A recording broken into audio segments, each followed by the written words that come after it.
Episode is inspired by the daily reflection this morning when I drove to my 12-step Alcoholics Anonymous meeting and opened up our daily reflection book and read it. It really struck me as something powerful that I wanted to share with you.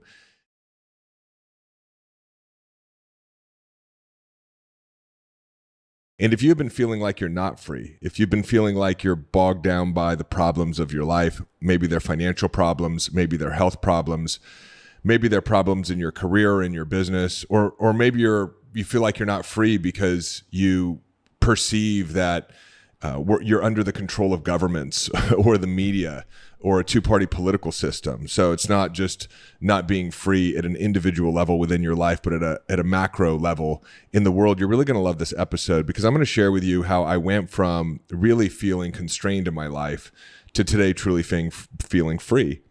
And I'm going to start by reading you some of the daily meditation. And the daily meditation is titled Today I'm Free for June 22nd. It says, This brought me to the good, healthy realization that there were plenty of situations left in the world over which I had no personal power.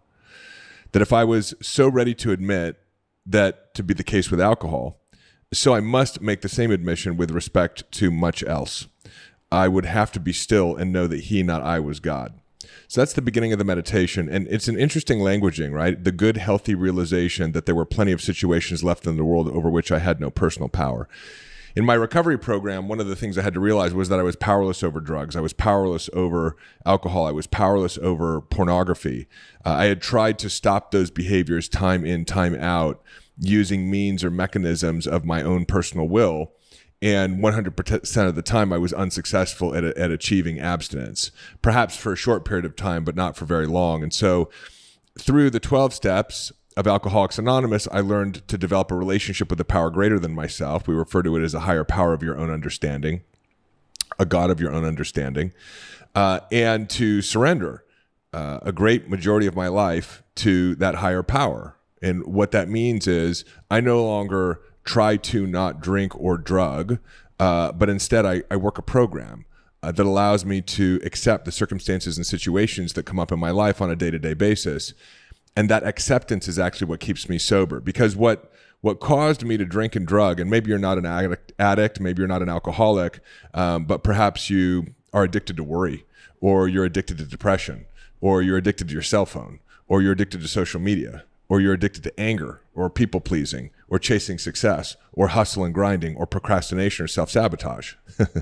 Those are all psychological, emotional habits that I view in the same category as addictions, perhaps not substance addiction. But you may not be an addict, but you may still be engaging in, and I'm sure you are if you're here seeking solutions, habits of behavior that you know are not healthy for you. They're not constructive, and you've been wanting to cease those habits of behavior, but you've had a hard time doing it.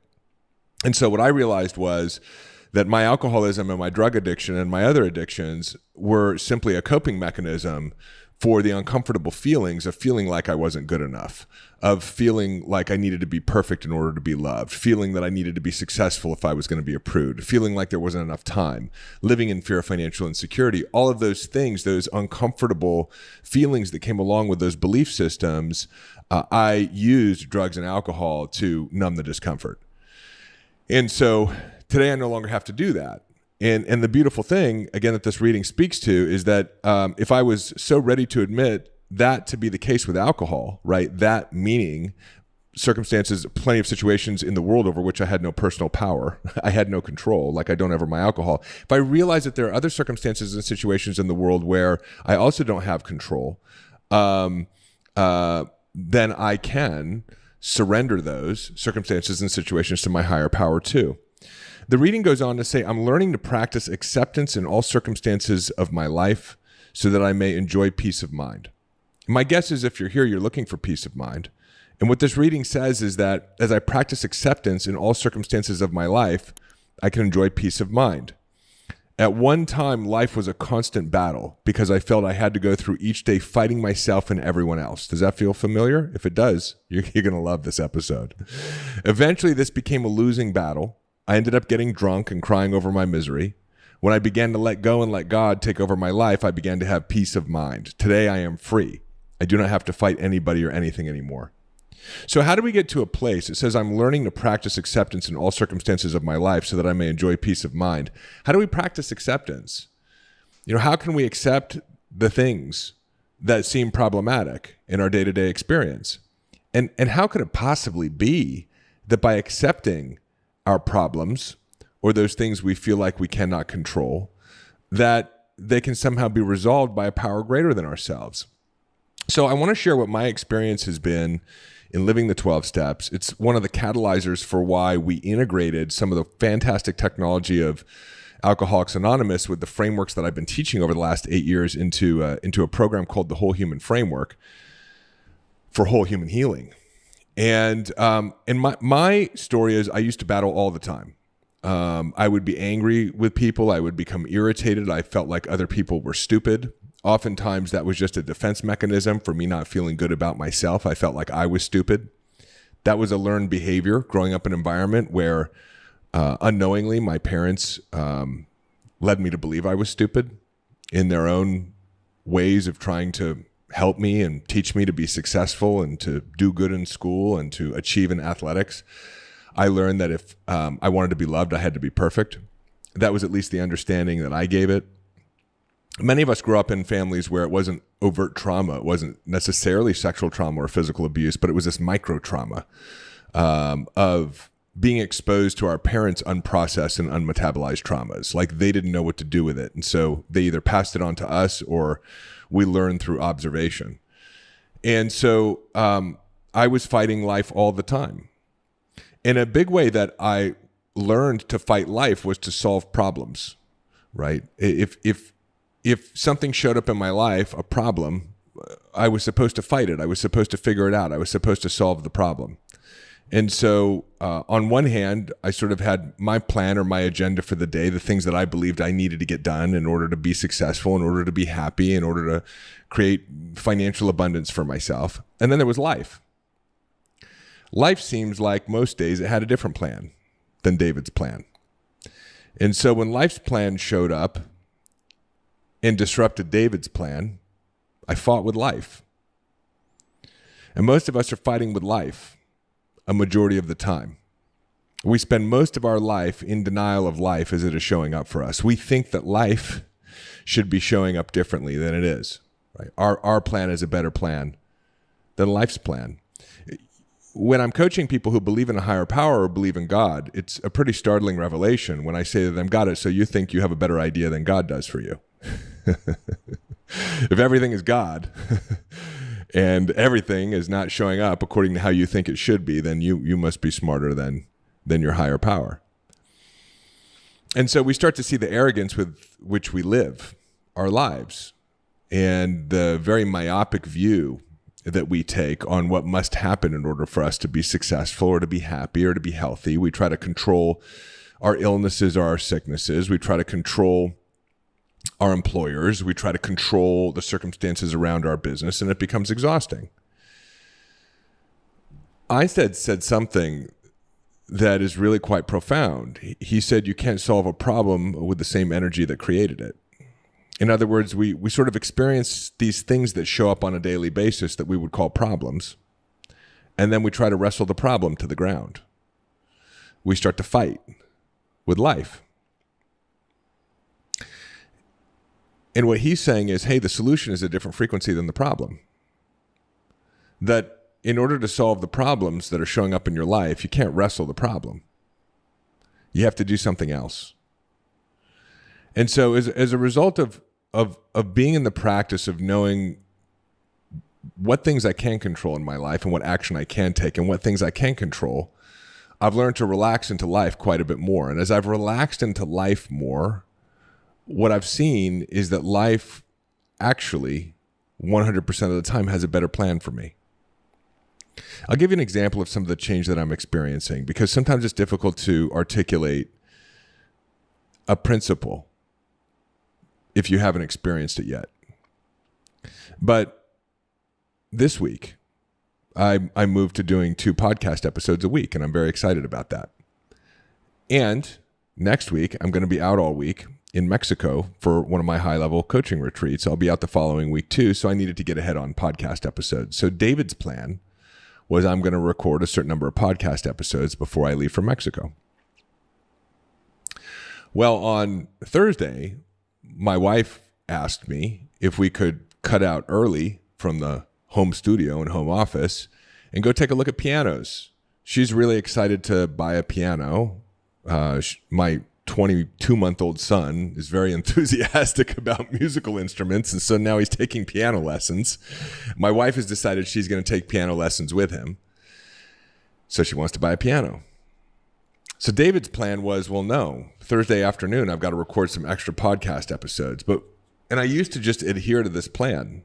I got to stick to my plan in order for me to produce the result that I want, in order for me to have the kind of life that I want. And I've got to fight with life along the way to try to figure out how to fit things into my schedule, sacrifice my health, sacrifice my loved ones and my relationships and their desires, because I got to get my plan done. And just notice if you're doing any of this, that there are opportunities showing up and you're choosing to sacrifice because you're forcing your plan rather than responding to how life is showing up for you. Well, as a result of being in this work that I teach, and as a result of my recovery, I was able to become aware of what I was thinking. And I realized I was really trying to hold on to my plan. And you know what? If we weren't able to do 2 episodes a week on the podcast while I was out for 2 weeks, we'd shift to 1 episode a week. What was more important to me was my wife's joy over looking for a piano. Now that might seem really straightforward, but in the past I would have argued with life and ended up in an argument with my wife. So we left home early Thursday, late afternoon to go piano shopping. And it was an amazing time. I've never done piano shopping before. I got to see my wife all excited about the pianos, and I got to see my kid in the piano display shop or whatever it's called, kind of running from piano to piano and banging on the keyboards. It was super cool. And I was like, you know what? I'll try to catch up on my podcast episodes on Friday. Well, as it turns out, my wife materializes things very, very quickly. So we end up buying a piano on Thursday, and lo and behold, they're able to deliver it on Friday morning. So she says, hey, can you be available for the piano delivery on Friday? My immediate reaction, the old way of David, would have been no. We just went out shopping for a piano Thursday night. Now I'm backlogged even more on the work that I need to get done because it's my plan. I need to do it on Friday morning. And I noticed all of that coming up. And as a result of really sucking at this meaning going with the flow of life and not trusting life, being afraid that if I don't do my plan, then I will fail, it will fail, and I will be a failure.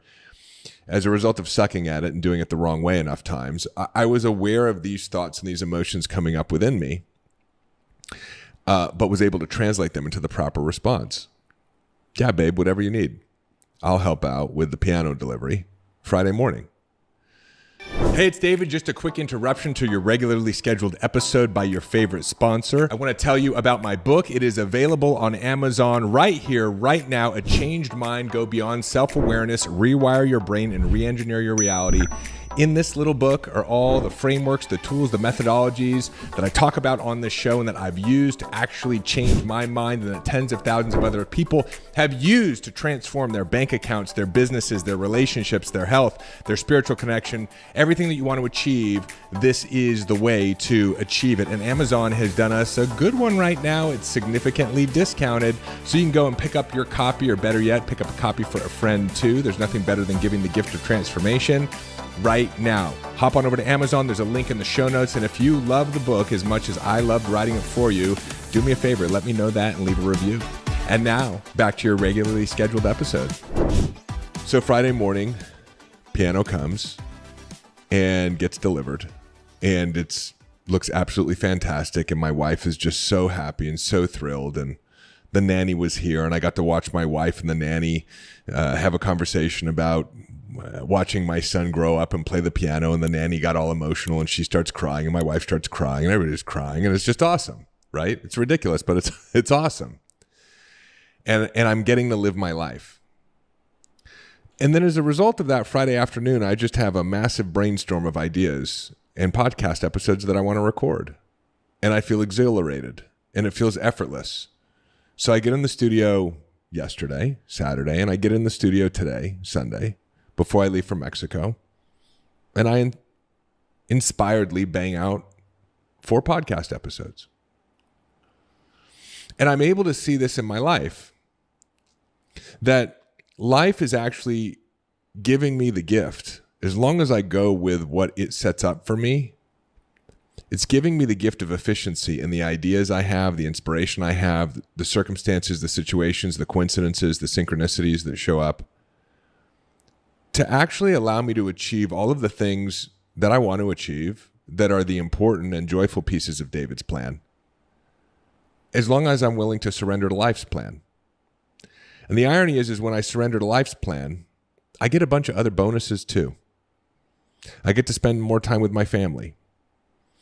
I get to be present for the people that I love.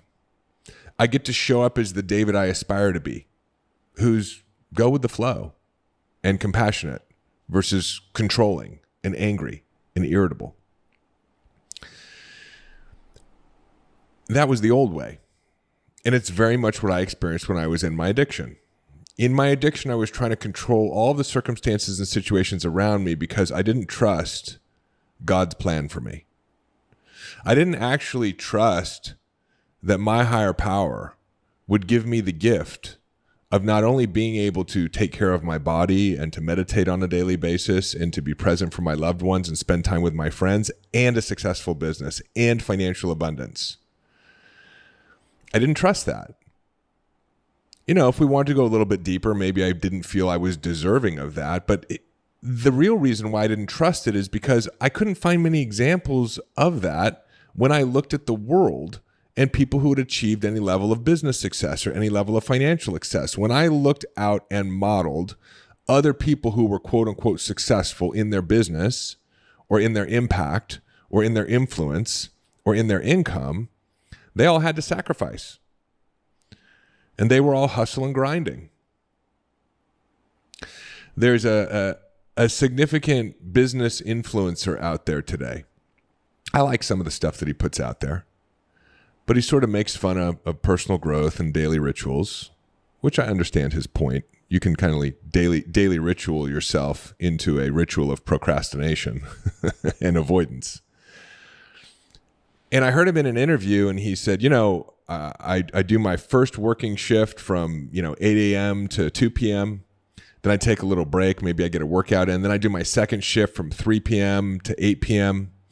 And then like right now, I'm on a third shift. And if you want to produce results, you got to work. You got to work. I'm not interested in that.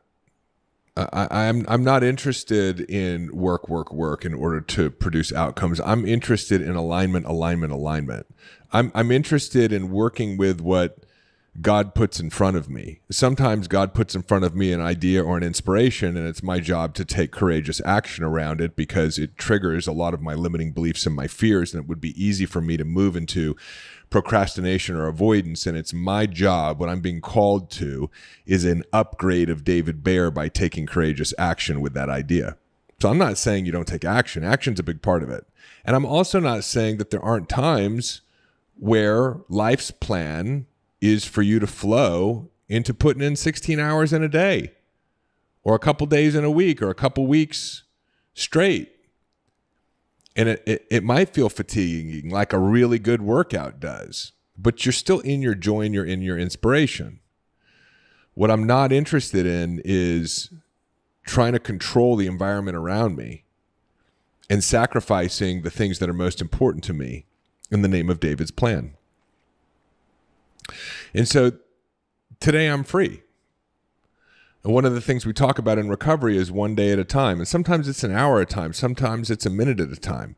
I'm not playing God's game perfectly. I'm not surrendering to what shows up on a daily basis without resistance. But now when I resist, man, in the midst of it or pretty quickly, I'm aware that I'm resisting. And I'm aware that the resistance is the only problem. I'm aware that every desire I have will 100% materialize as long as I can be non-resistant. And the resistance is actually fear. It's fear that I must do it my way, otherwise I won't succeed. It's fear that this thing that just showed up is getting in my way. And you know what? Sometimes that thing that just showed up is my 22-month-old kid. It's a sad thing when you realize that these habits, these addictions that we have, these habits of emotion and habits of thinking that we learned at a very early age, that we're just learning to become more deeply aware of and having the tools to actually transform and change our behavior so we don't pass them on to the people around us, that sometimes the victim is our beloved spouse. Sometimes the victim or the object of irritation is our child. I was sharing with my high-level coaching clients the other day. I said it's requiring a lot of courage for me lately because there's so many amazing things going on in the business, and the business is operating at a pretty fast pace, and I have my son. So, if you're watching on YouTube, I'm down in my podcast studio, Man Cave. If you're listening on audio, that's where I am too. I'll go up for lunch because I'm in my home, and I'll hear Baba, Baba. And Gabriel will come running over to me, telling me about some, new insect that he found, or that he was down in the piscina, the pool, or that he was with Nana, the nanny, and he wants to crawl up in my lap. And, my plan was, I got to get in, I got to get out. I got another conference call coming up. I got some copy that I need to review from my team, or some marketing campaign that I need to be working on, or whatever it is. And I've sort of entered my day with a calculation of the time blocking and how my day is going to be scheduled. And what I've learned how to do is to put all that on hold because Gabriel wants to crawl up in my lap. So Gabriel's the plan. My plan is not the plan. Gabriel's the plan. Sometimes you not feeling well is the plan. And the problem is that you're resisting your body's call for rest because you think your body is getting in the way, right? Sometimes you think your relationship is actually the problem because the demands of your partner or your spouse are getting in the way of your plan for whatever it is that you want to accomplish. And what I'm saying is it's a much more holistic approach, right? The plan is what's showing up on a day-to-day basis. If you bring your full energy and attention and presence and love to whatever shows up, even when it seems like it's a problem, your full presence will actually transform that problem into the divine plan. But when you think that the thing that's showing up, which is actually the plan, is a problem, you fragment yourself. You're spending sort of half of your time over here in your false plan, and then not all of you over here in what is the real plan. And so things get wonky. Problems hang out. Things don't get resolved. You don't actually have your best ideas. You're not taking your best action because you're working in a world of two plans. There's only one plan. I think it was Eisenhower who said plans are essential. Planning is essential. Plans are useless. So have your plan, but that's just for you to kind of set sail. That's for you to leave port on a daily basis and have a direction to go in. Some small fraction of the time, you actually just continue to set sail in that direction without any type of disruption. But most of the time, there's a disruption. The disruption is not a disruption. It's a redirection. The grand plan has shown up. And if you can just flow with whatever it is, you'll be operating from a powerful state. You'll be consolidating all of your energy. You'll be living from love and compassion and presence. And then what you'll find is that one moment after the next, after the next, after the next, as you string together all these moments, some of them seemingly completely disconnected from what you're trying to accomplish, you'll arrive in the promised land, whatever the goal is that you're trying to achieve. Einstein said something really interesting. He said, we cannot solve a problem with the same level of energy that created it. What he was basically saying is the solution is a different frequency than the problem. And so things will show up on your day-to-day basis that you don't expect. And we call those things problems. I think it's a bad label. It's not a problem. It's the plan. It may be unexpected, yes, but it's the plan. And so if you can be in these poorly named problems, these unexpected experiences over the course of your day, in the frequency of the solution, which is the frequency of love, the frequency of surrender, the frequency of allowing, then those problems transform very, very quickly. But if you view them as problems and you try to address the problem as a problem, you can't solve the problem. because you're trying to solve the problem with the same level of energy or frequency that actually created it. So this is a very powerful reading. I am learning to practice acceptance in all circumstances of my life so that I may enjoy peace of mind. At one time, life was a constant battle because I felt I had to go through each day fighting myself and everyone else. Eventually, this became a losing battle. When I began to let go and let God take over my life, I began to have peace of mind. Today, I am free. I do not have to fight anybody or anything anymore. So I want to encourage you today to just, if you can, in those moments where life shows up in an unexpected way, see if you can just let go and let God. Bring with you into that moment an awareness that your plan is a great plan, but is not the plan. And the more you can allow the plan to unfold and work with what actually shows up, with joy, with presence, with compassion, and know that whatever it is, it's not getting in the way. It actually is the path to everything that you want to create. Then maybe you can start to live with a little bit more peace of mind too. So I hope you found today's episode valuable. Wanted to share that special reading with you. You're in the right place. You're doing all the right things, and we're going to keep doing it together. I love you, and I will see you in the next episode. Hey, it's David. Hop on over to davidbear.com. Click right here. There's also